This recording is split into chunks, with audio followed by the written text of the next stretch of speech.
This is the Mickey Miles and More podcast, your one-stop for information on Disney races, Disney vacations, Disney theme parks, and more. Now, here are your hosts for the Mickey Miles and More podcast, Michelle Scribner-McLean, Chris Eliopoulos, and Mike Scopa. Welcome home, Milers, and welcome back to another episode of Mickey Miles and More, a podcast where three friends talk about the Disney parks, the Disney races, and whatever else comes up. I'm Chris Eliopoulos, and with me, as always, is the Dr. Michelle Scribner-McLean. Michelle, how goes? Yes, and three friends spend a half an hour playing with Zoom filters, too, before we record.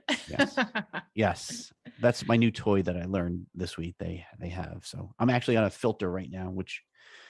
Again, I should have just gone as a cow. Yes, I didn't know things were like old-fashioned in New Jersey there. Yeah, I've got the sepia filter. I have to tell you, I have my copy here of I Am Dolly Parton. Woot. And I'm very grateful that, unbeknownst to me, you drew me in the book, which is amazing. But I showed my family and friends this weekend, and nobody cared about that. Everybody just said, what a freaking national treasure Dolly Parton is, and which I'm glad, and she is. So it's so interesting. It's such she's just great. And I told you, Chris, a long time ago that I did on the Apple Watch a Time to Walk. They interviewed different people, and my favorite one was Dolly Parton, walking with Dolly Parton, listening to her story. So has she seen this?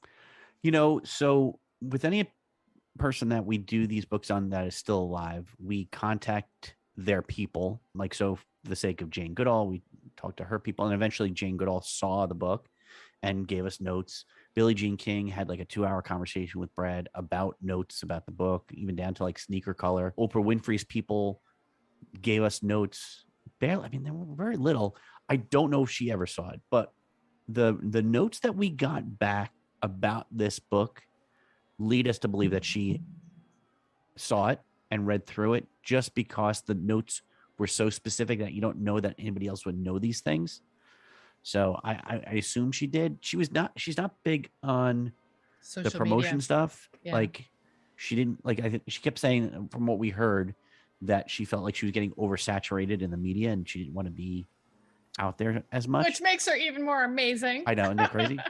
So, but yeah, it's amazing. The week the book came out, there was such an outpouring for Dolly. It was amazing to see the reaction. We did not expect it. I mean, you know that Dolly is a pretty famous and freaking national treasure. Yeah.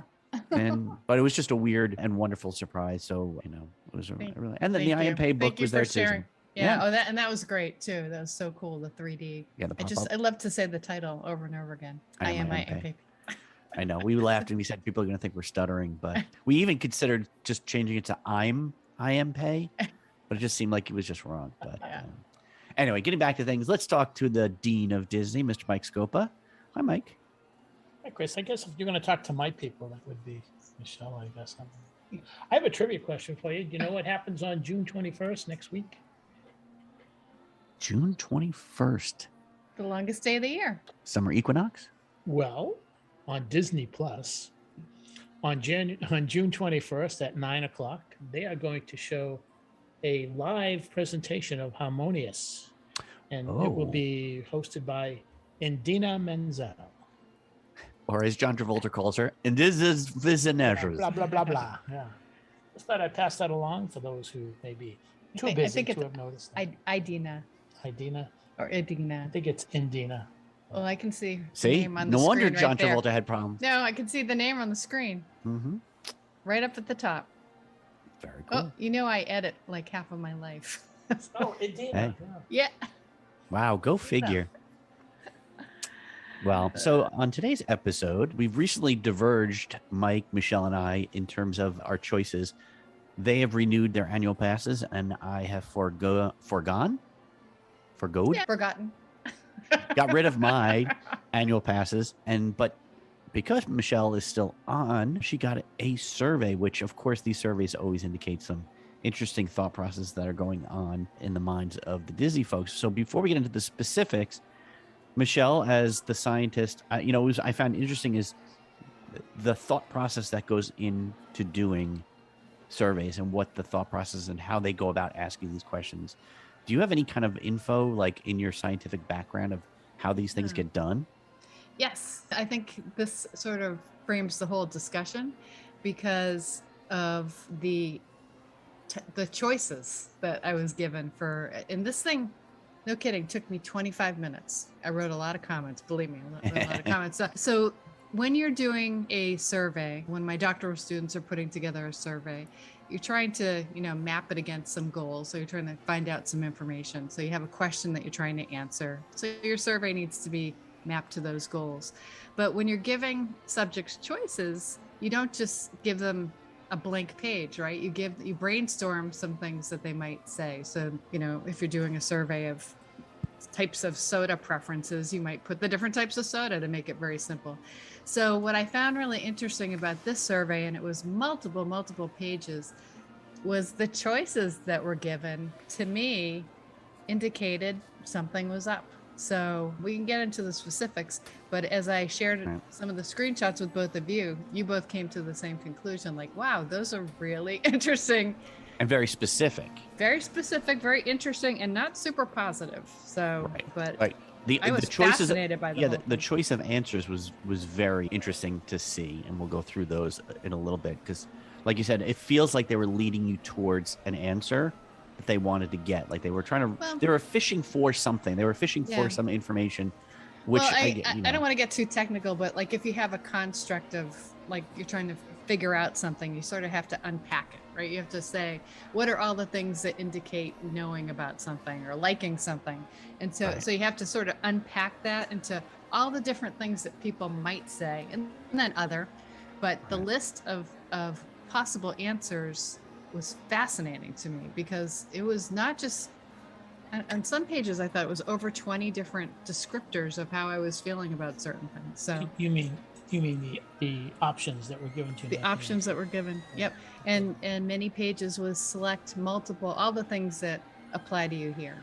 And then the following page would be select the one thing out of this group that is the most important to you. So Michelle, as you know, putting together a survey is something that you have to be very careful of because of how you frame the questions, how they're asked, and although you're looking for some type of collection of data so that you can make a decision on something, one of the things you have to be very careful of is not put the questions in a form so that they turn out to be leading questions. I was going to ask you if any of those questions were like that, and I'll give you an example. Back in October of 2004, myself as well as some other Disney nerds happened to be in the Magic Kingdom when they had a soft opening for Stitch's Great Escape. So it didn't open until November of 2004. So we're in there, and as we were leaving the attraction going into the gift shop, there were a number of cast members who were asking people about there. And the thing that I'll always remember is them coming up to me and saying, how did you like the show?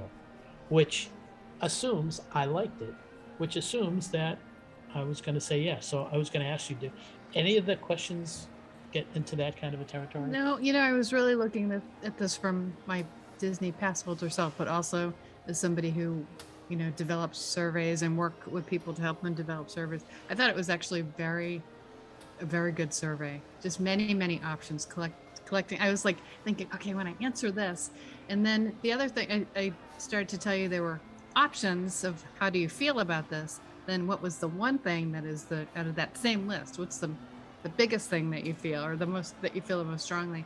And then the third thing was, okay, now we want to hear your opinion about it, in a qualitative way, so written out. So to me, I think that's excellent researching, because I always tell my students, you can look at the data, the numbers, and say, 25% of people, but the thing that really sticks out is people's comments.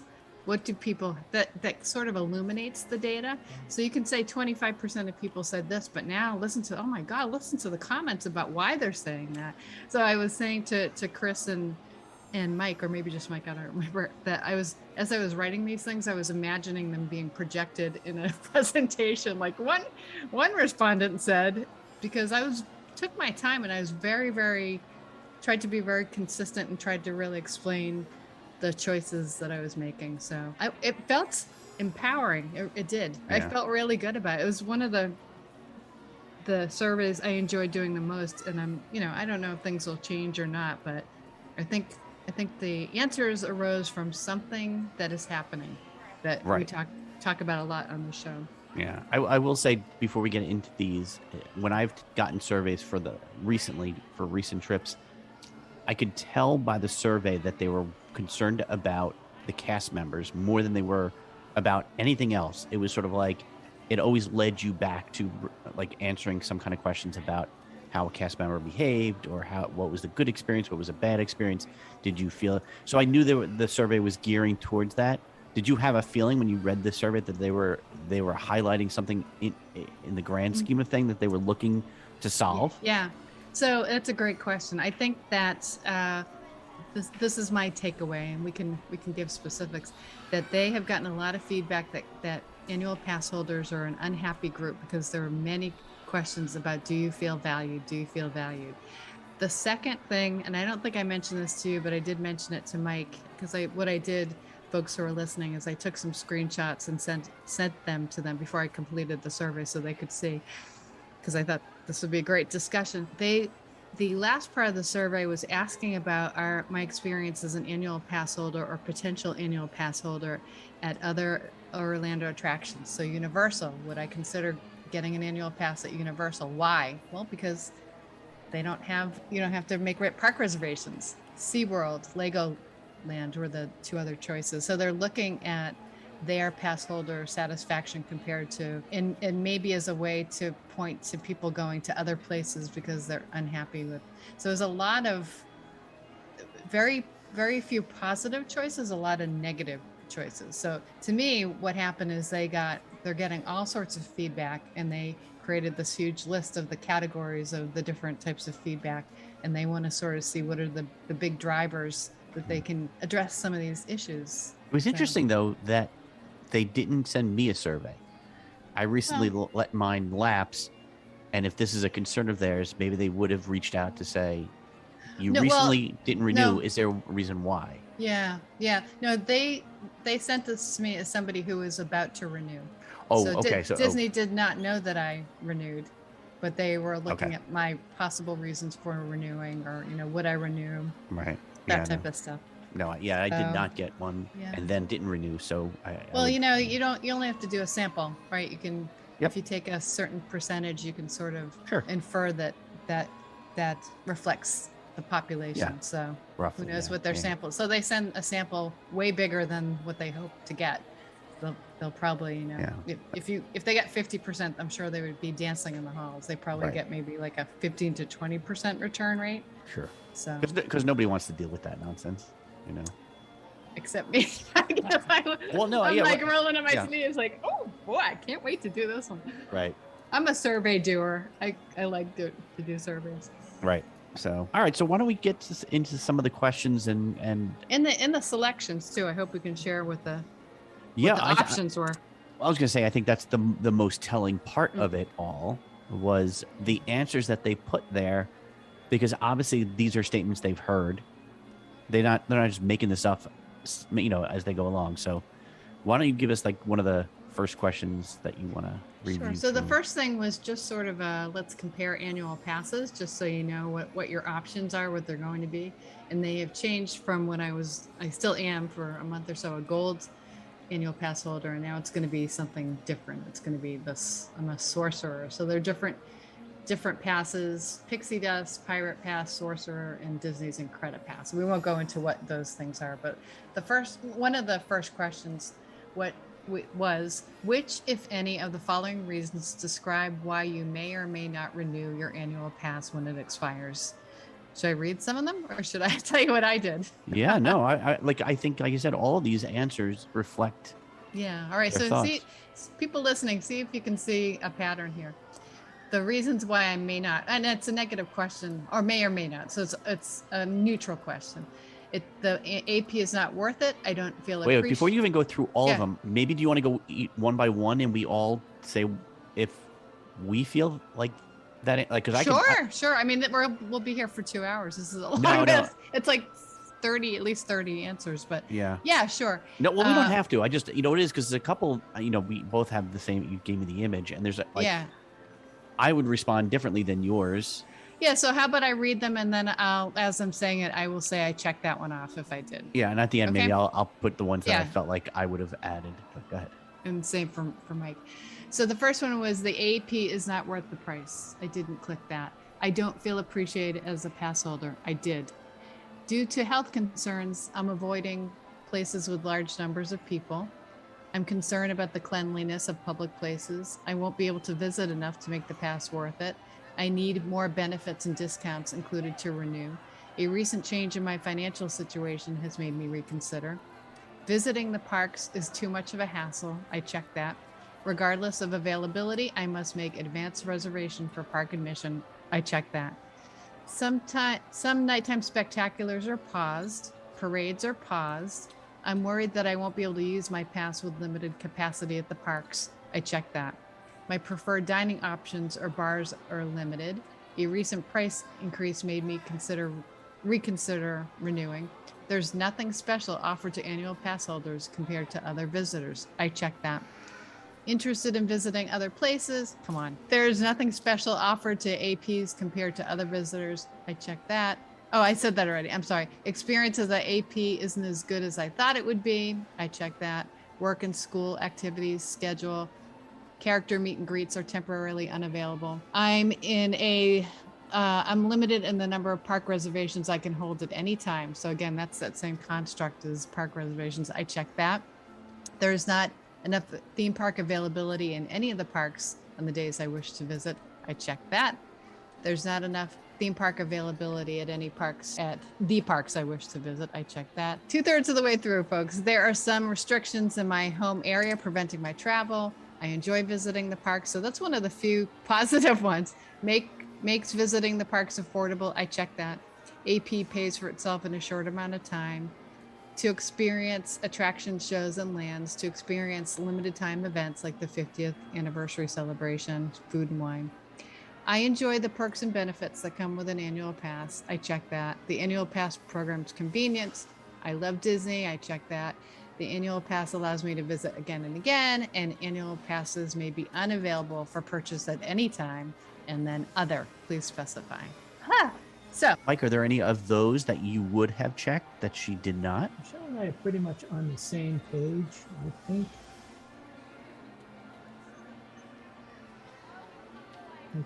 For looking at everything, I don't think I would have checked any more.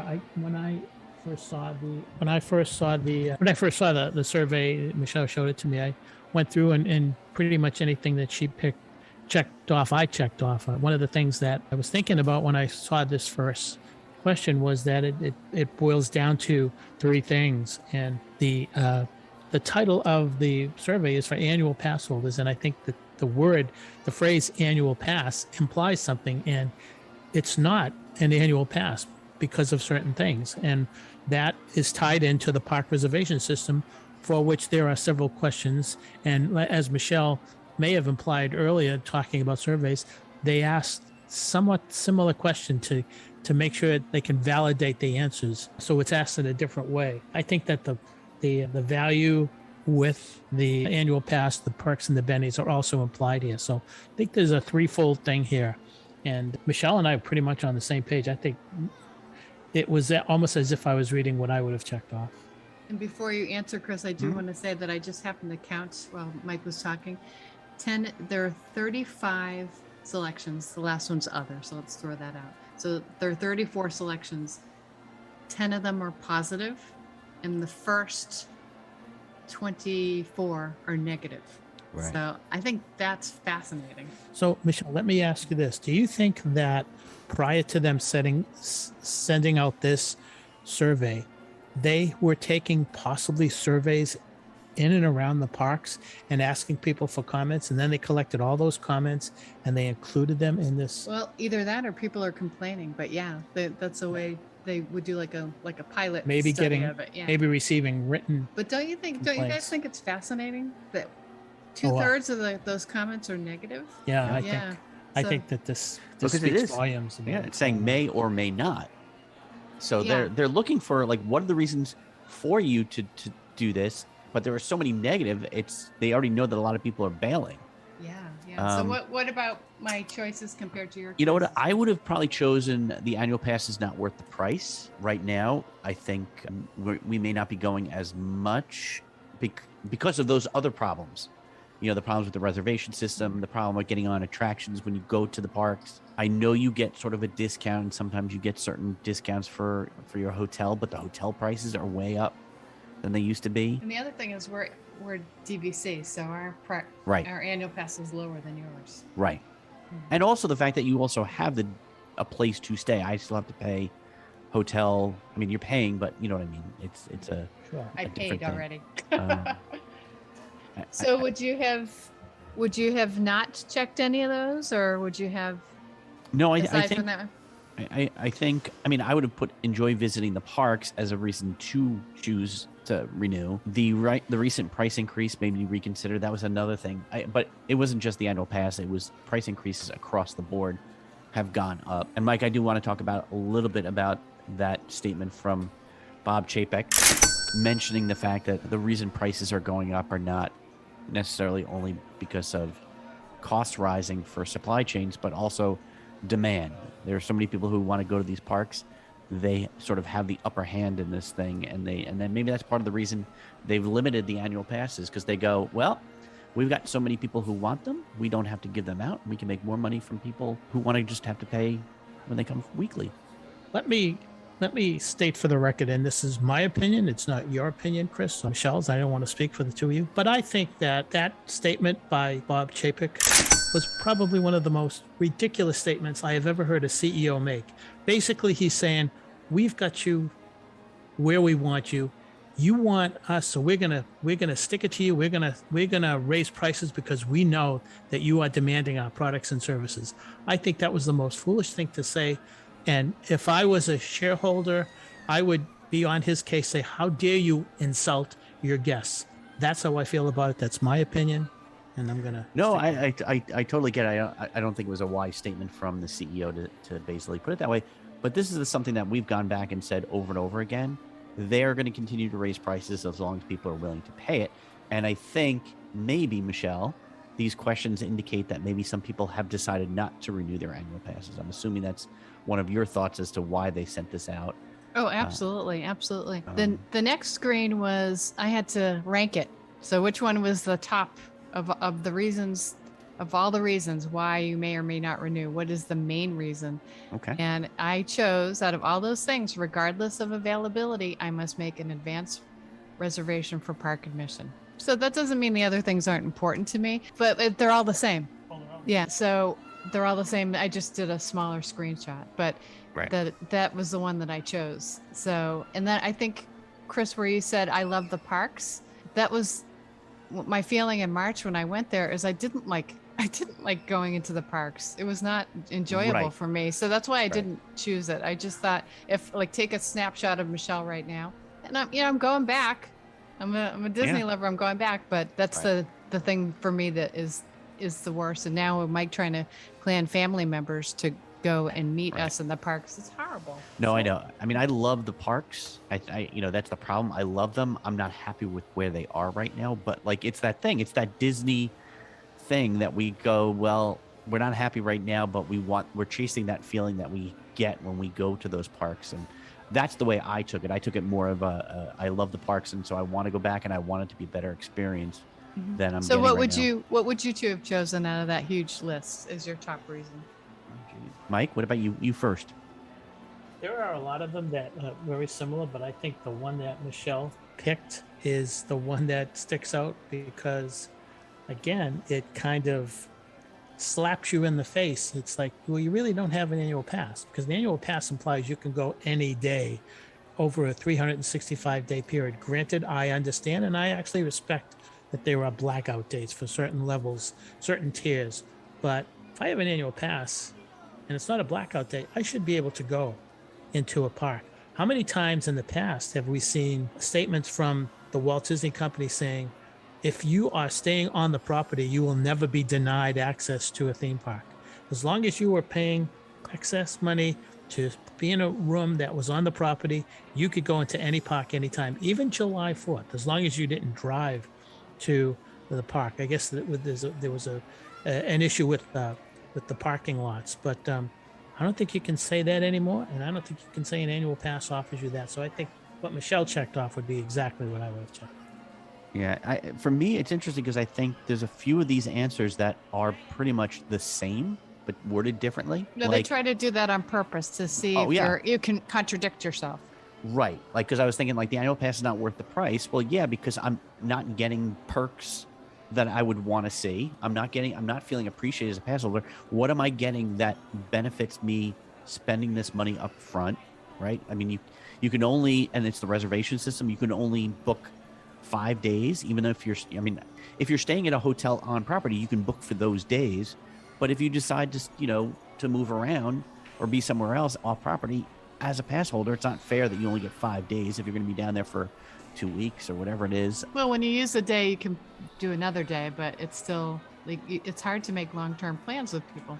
Right. But Not so to it's mention- all of okay. it seems to be, one thing said a few different ways. So the main reason is a lot of the reasons. Yeah. So, I wanted to mention that it may seem contradictory, and I thought about these two things. So one of the things I chose was there's nothing special offered to annual pass holders compared to other visitors. And then I wrote, I enjoy the perks and benefits that come with the annual pass. So I believe both of those things. I just don't think there's enough. So I don't feel that there's much difference, but the few perks that we get, I enjoy those few perks. So yeah. I wanted to point that out. I don't find, other than paying and paying, if you go enough, getting charged less to go into the parks. Like, that seems to be the only real reason right now to get that. Like, Yeah, even the AP food discount. We used to have tables in Wonderland, and that covered alcohol too, and food. 20%, right? It was Yeah, it was more, and then they don't even offer that anymore. It seems like once again the benefits go down and the prices go up, which is the Right. story of everything. So I think at least that's my part. So why don't you move on into the next section that you? Oh, I wanted think to Mike highlight? had something he I wanted. was going to ask the both of you if you could add 1 or 2 or 3 perks to the current list of perks. What would you like to see as an annual pass holder for a perk or a benefit? I have my own thoughts, but I wanted to ask you too if you have any thoughts on that. Can I do 2? Well, they're super easy because it's just what I mentioned. I think AP should be able to go without reservations, and I think that I would like to see the Tables in Wonderland type of perk again. I'd even be willing to pay a little extra for it, as we did before. Chris? Yeah, I mean, I agree. I mean, I would have a few that I would like to see added. Like, I would like to see them give annual pass holders, even if they're not staying on property, early access, like, the hotel guests. I would like to see us get, Special lines or more special lines to get in and to the or even attraction. just like, if they're going to do the Genie Plus, maybe you get a couple of extra passes in your Genie Plus if you're going to be going and spending extra money. I feel like really all I've gotten on my end for the annual pass was a lower price to get into the parks and a magnet they send once a year. And Yeah, that you was- don't even get a magic band anymore. You used to Yeah. get Right. a magic band every Right. time you renewed. So, the idea of an annual pass holder should have been, there should be a little bit extra that you get. Like, it's almost like you put your money into a bank and you get interest. Like, I'm giving you my money before I even use it. I should get some kind of benefit out of it other than, these little nothings. I mean, is it 10% off in most, and not even every place. I mean, like you go to Tepanito, you're not getting any discount. So, but that's And it. I don't buy a lot of merchandise. There is a Neither do I. Yeah. All right. All right, move on. There's so many questions. I only grabbed another question. And the first part of the question was, what was your overall experience with the Disney AP program? And I rated it as just okay. So the follow-up question was, which of any of the following reasons describe why you rated your overall experience as just okay? So there could have been some other choices. If I said excellent, probably there would have been, but so this led to my just okay answer. And there are a lot fewer of options here. The AP is not worth the price. I would like better communication from the AP program. There should be more benefits for annual pass holders. I chose that. I would like better communication about AP events. I would like more AP events. There are a lot of blackout dates. I don't feel appreciated as an annual pass holder. I check that. I don't visit often enough to make it worth it. The parks are too crowded. I check that. Pass holder discounts don't apply at all locations. The Disney park system limits my availability to visit the parks I want when I want. And that question, to me, it sounded like it came from a visitor. I an AP person. I chose that one. I don't like the reservations that are required in order to visit the parks. Again, that's another separate choice. I chose that. The lines are too long. I chose that. I don't enjoy my experience in the parks. And then and I talked about the difficulties trying to plan with family and friends who may or may not be pass holders. And I wrote a lot about that. So what do you think, guys? Yeah, they're going very specific. So yeah, it does sound like they're reaching for a cause for the effect that's going on. So I still say that the annual pass isn't worth the price right now. For what Would you have get. chosen the same things? Yeah, I would have. I think, I think you're definitely right. And I think the reservation system is the biggest glitch. But I think that's not even just annual pass holders. I think in general, nobody really likes it. They like it because it serves their purposes better in pushing people around parks and planning how many people they need to work at the parks on any given day, that kind of stuff. So, Mike? There are about anywhere from 4 to 6 selections here that I don't think belong. Yeah, there's a lot about communication. Well, the lines are long. What does that have to do with annual pass and stuff like that? But I think that the overall theme, and Chris, you have just said it, and Michelle has very eloquently said it, and I think I probably yelled too much about it, but it's the park reservation system. And how does that work with an annual pass? It shouldn't. Chris, you mentioned something early regarding a benefit that I thought would be good too with great minds, and that is every day of the year, there are X number of annual pass holders who have come to visit Walt Disney World, Disneyland, whatever.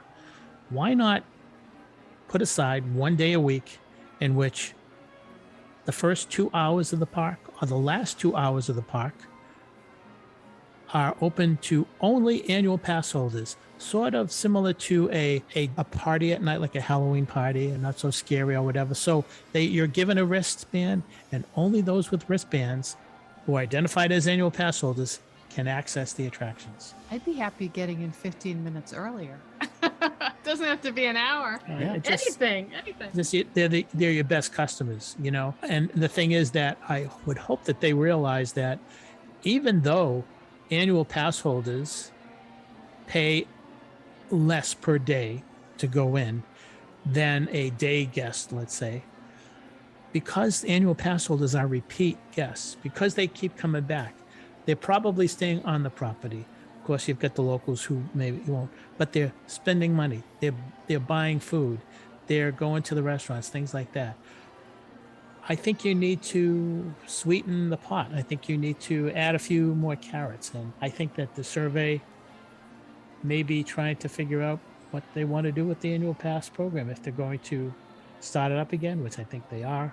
And if so, how can they sweeten the pot, especially with all the negativity coming out of Walt Disney World with people saying, I can't afford to bring my family down there.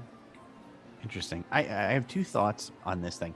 First, Disney knows annual pass holders are the biggest free promotion they get as a company. We are the idiots who go into our Zoom meetings or go into our office, and everybody knows we're the idiots who go to Disney 3 times a year, and everybody goes, oh, there again?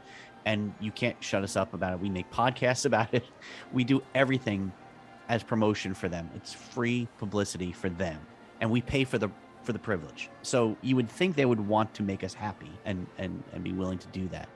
The other thing is, I always have a nefarious reason behind things. I always think there's like some kind of bad reason behind it. And I'm wondering if they're looking for a reason to halt the annual pass holder program. And they're saying, well, obviously these people aren't happy. We're never going to make them happy. And we've heard you loud and clear. You're not happy with this, so we're going to end it. I tend to think sometimes there's a plan in play that you think they're going one way, and they're really looking to find a reason to not have to make more money. And that means getting rid of annual pass holders. I could be wrong. Well, Wouldn't it make more money to have more annual pass holders?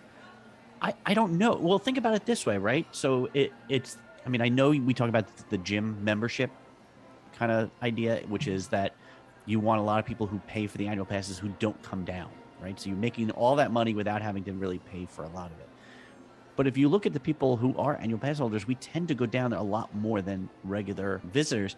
We go down more than 10 days a year. We go down, in some people's cases, 30 days a year. You're down at the thing. They stand to lose money on that gate ticket from us. I don't know. I mean, why would they stop them then?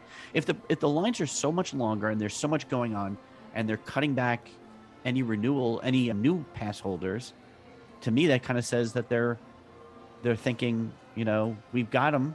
They're going to come. We're going to charge them. So, You know what I was wondering as a DVC owner, and we bought DVC with the idea that we'd be going to Disney a lot. I'm wondering if there is a flood on the market of people trying to get rid of their DVC, because that is why buy DVC or hold on to DVC if you can't get into the parks.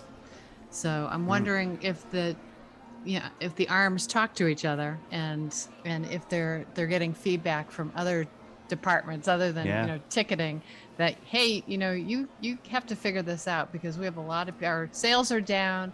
People are getting rid of their DVC. I'd just be really interested in that.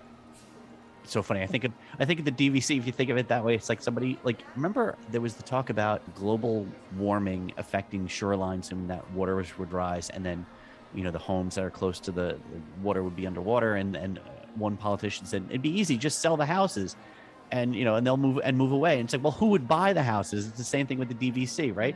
Why would I want to do this if I'm not going to get anything for it? I just came up with a silly analogy, but I like it. So I have a Costco membership, right? And that Costco membership means I get to flash my card and I get to go and use Costco whenever I want to.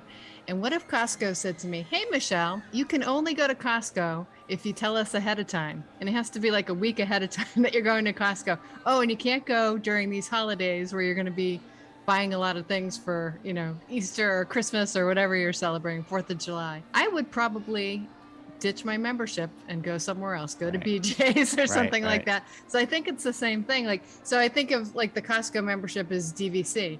I bought the DVC because I wanted to use Disney and have access to the parks, and they have a discounted annual pass. That all went into me doing it. And now they're telling me, hey, you have this thing, but you can't use it. Or you can only use it when we say, and everybody else is going to have equal access to this thing you just paid for. So maybe it's a stretch, but I mean, I definitely think the DVC people would want to keep their annual passes more than people who aren't. But Mike? I thought I heard within the last week that there is a class action suit being brought forth against the Walt Disney Company by DVC members out west. I want to say in Disneyland, but it could be on both coasts, saying that they were given a false sales pitch because purchasing a DVC membership would give you access to the parks based on your status as a DVC member / annual pass holder, and that's changed. Now, there may have been language in the contract that was signed that said, subject to change or whatever, but I think that it's almost like an unfair market practice or whatever you want to call it. I think that's something that I noticed a week ago. I think that Michelle's analogy with Costco is really, really, true to the point. I think the other thing, Michelle, Chris, you mentioned, how many times have you heard someone who has an annual pass saying, boy, my annual pass is burning a hole in my pocket. I got to get back. I don't know what's going on. I do think that it's going to be opened again, the program. I think it's going to open again. I think that what they probably doing is trying to figure out, if they do open it up again, what kind of benefits have to change. There's a revenue stream that I think all companies would love to rely on. And if there are, let's say, 100,000 annual pass holders, they know, depending upon what tier they are, that's something that they can rely on as far as a revenue stream every single year. I don't think they would want to cut that off by destroying the program. And that's why I'm really puzzled as to why they stopped it. Although, again, I think it comes down to the park reservation system, Chris and Michelle. And as I mentioned, I think I texted this to you guys early this week. They've blown it. They built too many hotel rooms. There are too many hotel rooms on the property for the amount of attractions and the parks they have. It's a lot of money to build a fifth gate. I don't know if they ever will, but they keep building, and now they're building more DVC at the Polynesian where Luau Cove is. They're building a tower there. It's just going to get worse, and I don't know what the answer is. I just don't know. So I found, I don't know if this is what you're talking about. It's not DVC, but maybe it's a different lawsuit. I saw a $5 million lawsuit filed against Disney parks. That's it. Alleging false advertising in Disneyland. And this is put up by Inside the Magic. And it says, just reading the first paragraph, a Disneyland pass holder has filed a lawsuit against Disney claiming the company artificially limited park capacity and blocked pass holders with no blockout annual passes from making reservations. Yeah, I mean, it's definitely a. Here's the thing. I think it goes. But we've said this two things. We hate the reservation system. I think that's the newest thing. But I think the biggest question in Mike, or the biggest problem in Mike's mind, and it has been for mine, and maybe yours, Michelle, too, is just that we don't feel appreciated as annual pass holders. There's been nothing that makes us feel like they see us as the end-all, be-all Disney fan that they truly want to have as their spokespeople. Yeah, there are a lot of questions about feeling appreciated or not feeling appreciated. In fact, there may have been one whole question about feeling appreciated. So there are a lot of chances to talk about that. And then again, I gave comments, lengthy comments, and I thought, oh, it's going to kick me off. But I just kept on going, and I was able to really speak my mind. Good.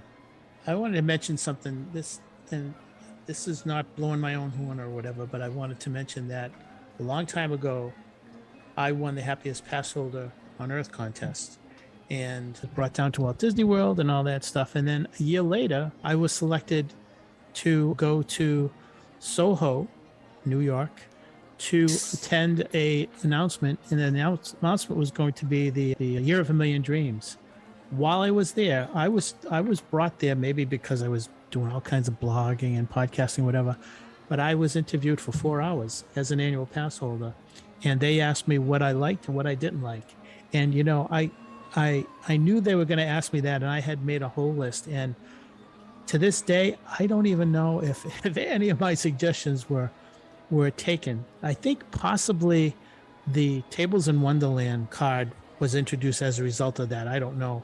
But my point in all this is not to pat myself on the back. It's just to say that there's some doubt in my mind regarding what type of impact this survey will have and if it will effect change. My hope is that it does, but in the past it really hasn't, maybe because it was a voice of one, but it's a voice of many, and we don't know how many surveys were sent out. But if enough people complain, if there's enough noise, maybe things will change. I hope.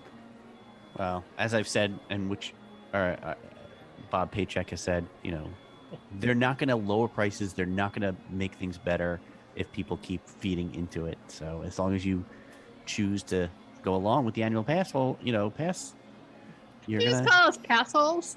You're passholes. The passholes who keep spending that money. Well, I'm sorry. I'll still chase the magic, even if though I'm a I've passhole. got names for everything. It's like Bob Paycheck, the passholes. That's what they call drivers spending in the money. Massachusetts. Yeah. Okay. Massholes. Massholes. Yeah. Right. I didn't think I was a passhole though. Yeah. All right. Sorry, Mike.